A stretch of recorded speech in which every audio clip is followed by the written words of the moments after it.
Biset functors classically. They have to do with Mackey functors, and you may be more familiar with Mackey functors than Biset functors. Maybe, well, I'm not really going to talk about Mackey functors, but a Mackey functor M with finite group G, you have a commutative ring R in the background, gives you for each subgroup K of G an R module M of K. And there are maps which are like restriction, induction, and conjugation associated when you've got different subgroups and elements of the group to do conjugation. So it's that sort of thing. And for example, if you were to take a subgroup K and assign to it for some N, the cohomology of K with coefficients in some KG module, some RG module. Now, it could actually, it will be a different, some representation of K. It's not going to be the same as R. So let's say it's a KG module. Is what B is there. Then this, no, maybe I'm confused. Maybe that'll be an RG module. This defines a Mackey functor because you have restrictions, induction, and conjugation maps in cohomology. But this is only defined on the subgroups of one group G. And some of these Mackey functors are defined everywhere. So Biset functors, and what at one time I call global Mackey functors. So these appear in a paper from 1993, which I wrote. They have these Mackey functors M of K defined for every finite group K. So, for instance, if you were to take as your coefficient module the constant module R, then this works for every group K, and M of K is always defined without reference to an ambient group G. And so this is what I'm calling a global Mackey functor. And again, it's got induction, restriction, conjugation maps. You may do more than that. You may then put in some extra maps and you get a Biset functor. So Biset functors have M of K defined every finite group K, and they also have inflation maps and deflation maps. Inflation, you're probably familiar with from group cohomology. Deflation occurs in group homology, but cohomology doesn't have both of those maps. However, other constructions do. So the Burnside ring, which you may already know, it's a Roman group of finite K-sets here, if we do B of K, that actually has inflation and deflation maps as well as other things. So that's an informal description of what these are. And the sort of use that has been made of these, well, Mackey functors started off, and one reason they were introduced by Dress and by Green was to extend the stable element method of Carton and Eilenberg from cohomology to other structures which are similar, other Mackey functors. So it's a formal way of doing that involving relative projectivity in the context of Mackey functors. There are other things you can do with them. I've been in the business of reformulating Altman's weight conjecture for quite a time. And it's possible to reformulate in terms of Mackey functors. You know, Mackey functors have to do with structure on subgroups of group, and also their normalizers and conjugation maps and things. These are exactly the ingredients which appear in conjectures like Altman's weight conjecture. And so I have several reformulations of this conjecture in this context. There's one which appeared in the early 90s in a paper written with Jacques Thévenard, where we formulate in terms of Mackey, I think it's called the Mackey functor version of Altman's conjecture. And more recently, I've been interested in structure of Mackey functors, which has to do with standardly stratified algebras. You can construct out of all this a standardly stratified algebra, and you find that certain of the simple Mackey functors are parameterized by weights in the sense of Altman, and you can go on from there. So there are many reasons to study Mackey functors. They come up all the time if you're doing equivariant stable homotopy theory, for instance. So what about Biset functors, where you don't restrict to a single group? Well, there's the Burnside ring, and other examples. So these have been championed by Sarah Book and by other people as well. And Book and Tedner determines the data group of finite P groups. And I should really say in the torsion 3 part of the data group,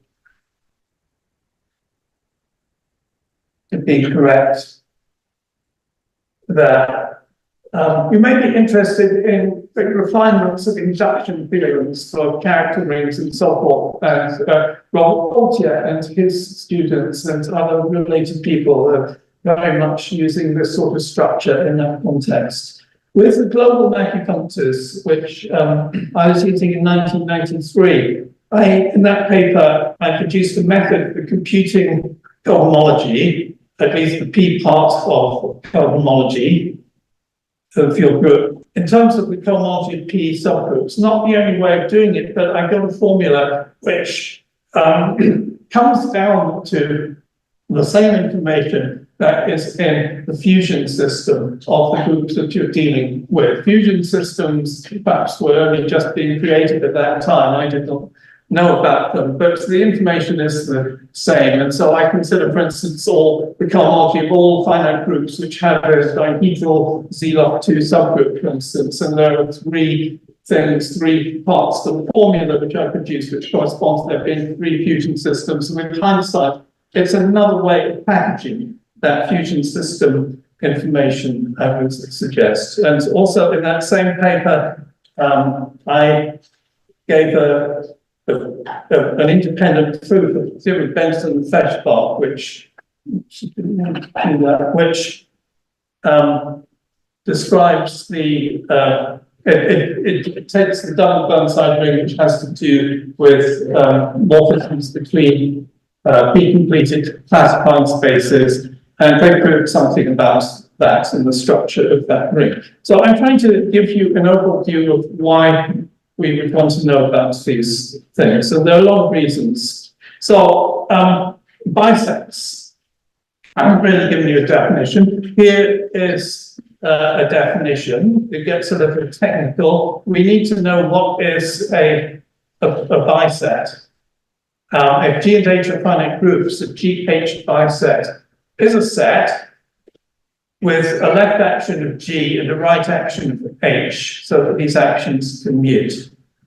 It's like a bimodule, but we've got the set instead there. And because a right action of H is the same as a left action of the opposite group of H, where we reverse the multiplication, it's really the same thing as having an action of G cross H op. So it's a set of permutation action cross H op. H op, of course, is isomorphic to H.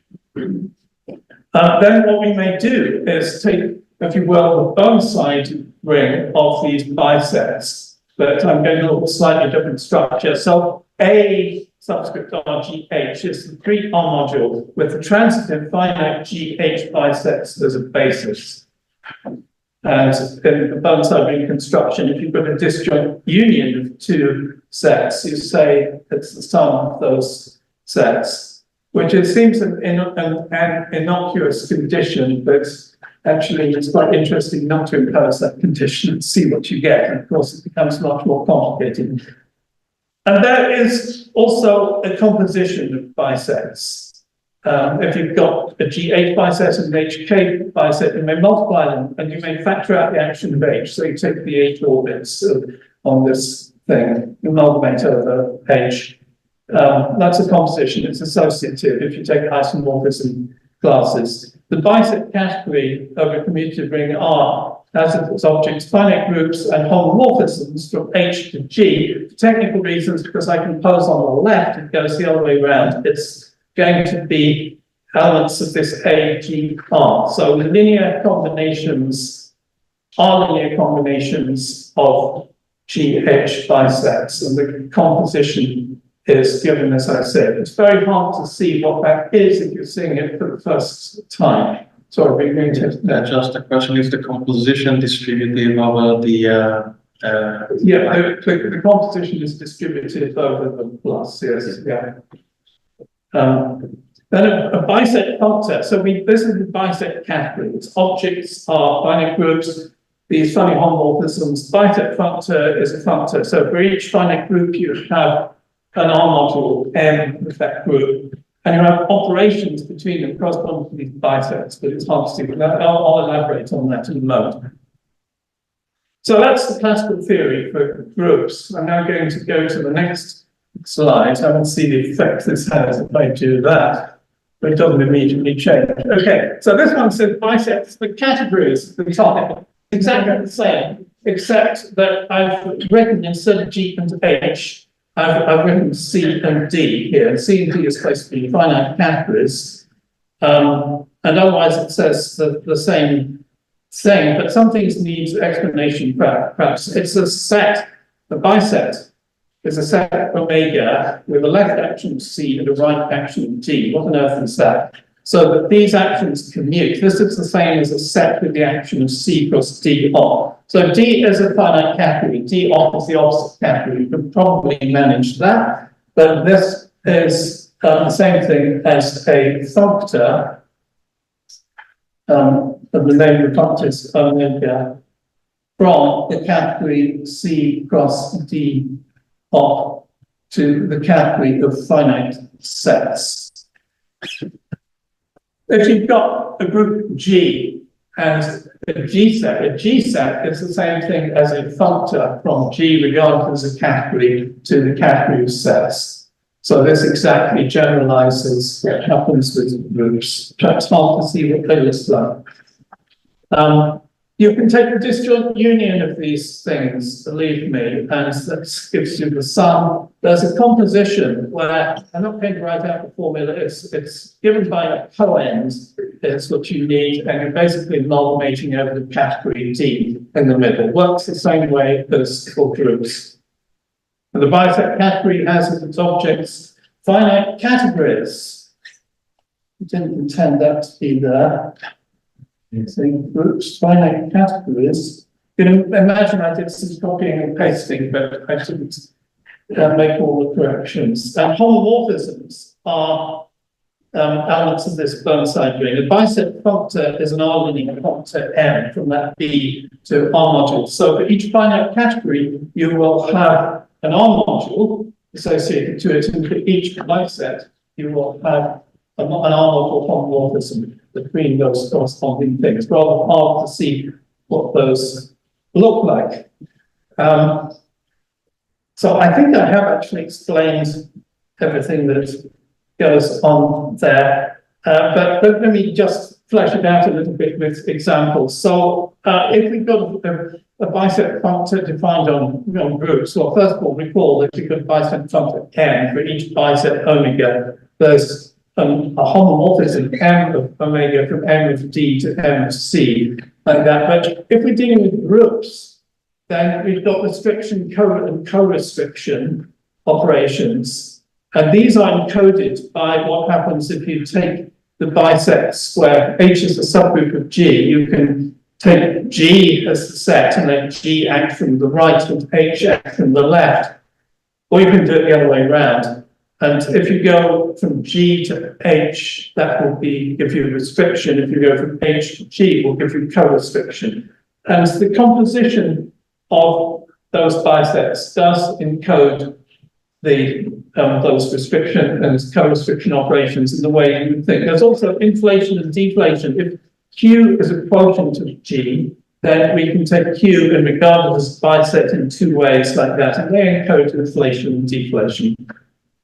And in fact, for groups, every morphism in the biset category is a sum or linear combination of composites of the bisets, which I had just mentioned, which is something observed by, say, a long time ago. The categories, it's not quite so nice, but if you've got a functor from category C to category D, then you can produce a couple of bisets where D is the set, denotes the set in the middle, and you can let C act from one side. That means that this functor F and D from the other, or you can do it the other way around. And so just as an example, if I wanted to consider the functor let's do D, this one with the C on the right and this F there. So this is a functor from, it's a DC biset. So it's going to go from D cross C on to set. And I'll tell you what it does on objects. If I take this D, D, F, C on objects X and Y, so X is an object of D and Y is an object of C, it's defined to be the set of homomorphisms in D of F of Y into X. It's not the first time I've written it down, so I can do it pretty quickly. But if you haven't written it down before, it's this sort of thing where that's the only possible thing you could think to write down. And that's the set which is associated to that object X, Y in that category. And you can figure out how the rest of it goes. So if you do it with groups, you get exactly the bisets I mentioned before. And so it means that if we've got a functor, we can encode the functor in terms of a biset like this in two different ways, and the composition of these bisets corresponds to the composition of the functors in the way that you would imagine. So I've got other things to show. Let's have some examples of biset functors. So one example is the Burnside ring of a finite category. To my knowledge, the Burnside ring of a finite category has not been defined before in such generality. People make definitions of the Burnside ring of a fusion system or the Burnside ring of some other special cases, but it's just the Burnside ring of a finite category. And it's a Grothendieck group with respect to disjoint union of finite C sets. So a C set is a functor from C to sets. And it's actually a representable functor on the biset category. It's represented by the category I denote 1, which is the category where one object is only the identity morphism. It's the trivial group. Because this, if you evaluate C, this functor is the Grothendieck group of C1 bisets. And 1 in its action is doing nothing at all. So you've got sets with a left action of C. That's exactly C sets. These bisets are really the same as C sets.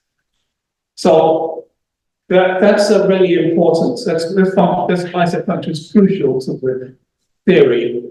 And the fact that it works like this with the theory is one reason why I propose it as a canonical definition of what the Burnside ring of a category should be.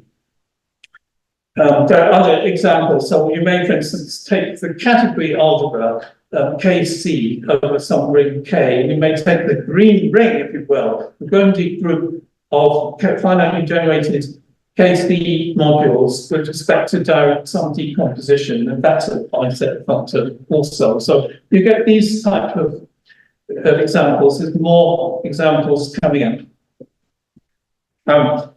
I put this in case it was sort of hard to see what C sets look like, but I'm going to inevitably run out of time. This is, let me say very quickly, so this is for the category with two objects and one morphism between them. The quiver of Dinkin type A2, if you will, or the free category associated to that quiver. It's got the identity morphisms of X and Y as well. And if you want to have a set with an action of that category, it's a functor. So it means that there is a set which is the image of the object X and the set which is the image of the object Y, and a morphism from one set to the other. And so you could have a set of n elements going to a set with one element. And in fact, those are the impossible sets. And they span the Burnside ring, which has a multiplication as well, which I haven't mentioned, but it's given by object-wise direct product. Okay, moving on. Homology and cohomology also give examples, but have to be a little bit careful now and modify the biset category. So first of all, what do I mean by the cohomology and homology of a category? Well, I mean the cohomology and the homology of the nerve of the category, which is the same thing as it would be if the category were a group. And you can also define it as an X algebra, where this R underlined as the constant factor that R. And when you do the Tor construction, you get a homology. So that generalizes group cohomology and so forth to this situation. I'm also going to need what I denote by a representable C set. So this is an abusive notation because I mean really a disjoint union of representable C sets. They're sets of the form hom, some objects in the category blank, like that. You can imagine there's that. This generalizes to categories the notion of having a free action, a free set. Representable sets are ones which, if it's a group, have a free action. And I'm going to need my sets to have a free action on one side, B1 all. There's a subcategory B. You can only bisets that are representable on the left. And B all one is only uses bisets free on the right, representable on the right. And I have to do that because homology and cohomology for groups that do not have all the operations. Cohomology has no deflation. So I'm going to consider B1 all and B all one. And first of all, Hochschild homology is a biset functor when we take B1 all like that. And this I described to Book and Keller. They both made an observation in about 1996 that if you had a bimodule that was projected on one side, then it induced a map in Hochschild homology, not in cohomology. And so using that construction, if you have a biset which is representable on one side, or the corresponding bimodule is projected on that side, you can use their construction. Hochschild homology is a biset functor of the category of C. And coming out of that, I can deduce that the category cohomology and homology are also biset functors where we allow for cohomology, we do not allow deflation, and for homology, we do not allow inflation like that. And I deduce that from the Hochschild result, because in this situation, the ordinary homology splits off from the Hochschild homology. This is an argument which was produced by Fei-Shu in a certain construction that he did, and it shows that the homology and cohomology canonically split off from the Hochschild cohomology. And so because of that, I can deduce that we get homology and cohomology as biset functors. And so this means various things. It means, for instance, that the homology and cohomology of simplicial complexes, let's say finite simplicial complexes, is encoded in the biset category. Because if you've got a finite simplicial complex, you make a coset out of it, which is the coset of simplices. And if you've got a simplicial map, it will produce a functor from one coset to another.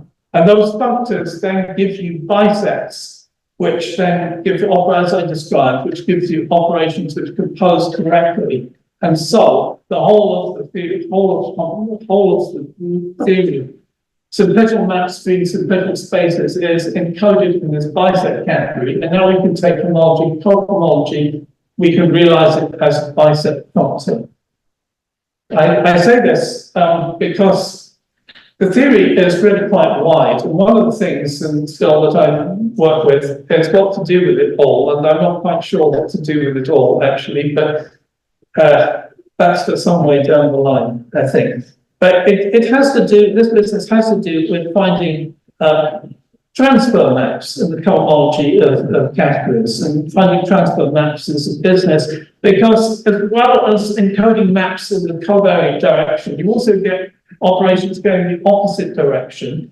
And if it turns out that that biset, which goes in the opposite direction, is representable on the correct side, then there is an operation in cohomology which will behave like a transfer map, and you've automatically constructed a transfer map. So this theory provides a criterion for constructing transfer maps, and it includes the transfer map in group cohomology, for instance, the usual one, but it also does it in more general situations. And very often, when constructing transfer maps, people want to have a sub-object of some other object, and there's a restriction map and a reduction map. And very often you want those to be bi-adjoint, both the left and the right adjoint of each other, and then you can construct a transfer map.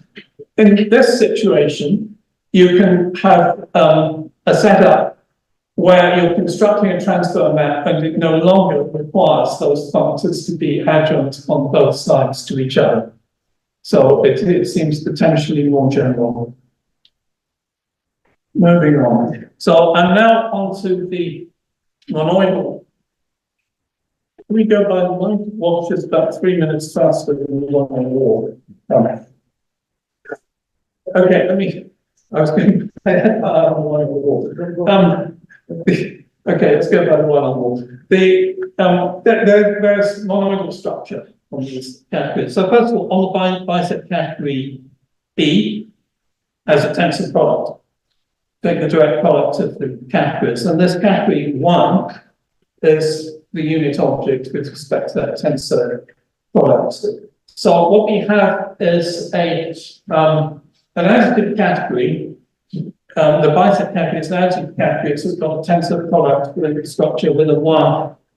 Every object has a dual.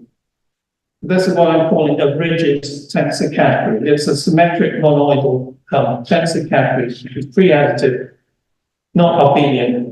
Every object has a dual. And the dual of C is the opposite category. So the categorical dual here, there's a unit map and co-unit map. You have to verify the composites of the identity, that sort of thing. So it means we've got various formal constructions, an internal HOM. It means also that on the biset functors, in a standard way, you can construct a tensor product, like which would be the box and the internal HOM, and green biset functors, as we've described in spring electronotes for the group context, but you can do it for categories.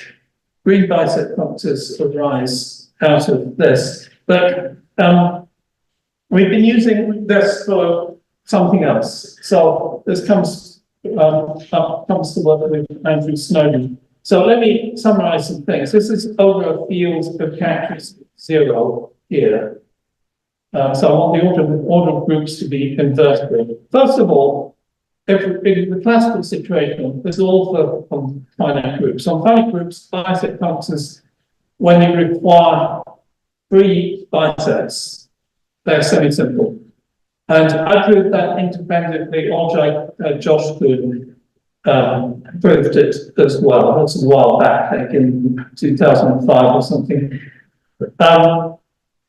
Also, and I had a paper which shows that if you don't require the free action, that actually biset functors and characteristic 0 are quasi-hereditary. Quasi-hereditary, if you've got a finite dimensional algebra, that's a finite set of simples. I do not require a finite set of simples, so that's one of the finiteness conditions disappears. But if you ignore that, that's quasi-hereditary. And we've observed for a long time that if you look at the Cartan matrix of the indivisible objectives, there are very few non-zero entries in it. So here's the latest thing. Supposing you fix a prime P and you only consider biset functors defined on P groups for that prime, then finitely generated biset functors in fact have finite length. And that is the new result of Andrew Snowden, and it the way it comes about is using this tensor structure. So objects have duals, and once you've got that, you can define a trace of endomorphisms in that category in a way which we might hear more about later on this week. I don't know. And what we do is we construct on the sets of homomorphisms a perfect pairing between homomorphisms from C to D and homomorphisms from D to C, if you will, using the trace. You take the composite of two morphisms, you take the trace. In certain setups, we can produce it and find that it's perfect. We then use at least one point a criteria for the category to be semi-simple, which is that the indecomposable objects should have endomorphism rings which are the ground fields, and on homomorphisms there should be a perfect pairing like that. And in that circumstance, the category must be semi-simple. So what we do is we apply that, we slice up the category of Biset functors in a certain way in terms of other categories, which we show are semi-simple. And we then put the pieces together and we deduce this business about functors having finite lengths. So that's it. Thank you very much.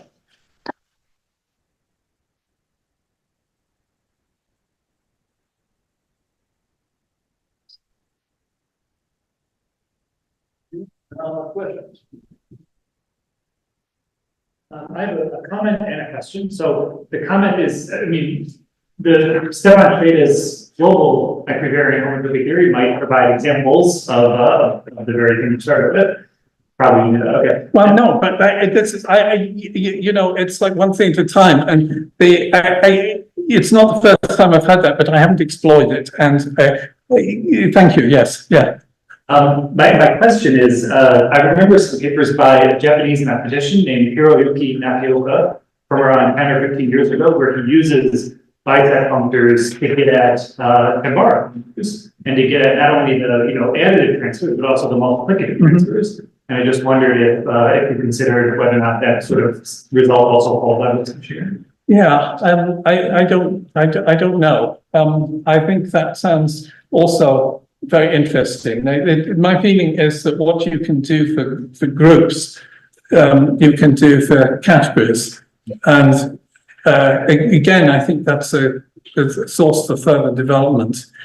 One of my troubles in this is that we can think of all kinds of directions in which to go, but then what are we going to do with it, which anybody is interested in? And I confess that at least one referee who has had a look at the paper I produced seems to take a similar point of view and to wonder what we can do. And it really is important to find examples where, or places where the theory fits in with other things. And actually what you're suggesting might well achieve that.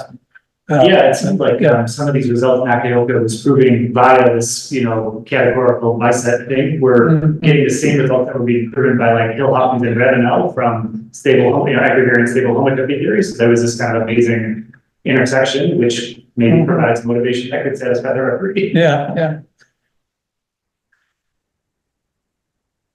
One more question.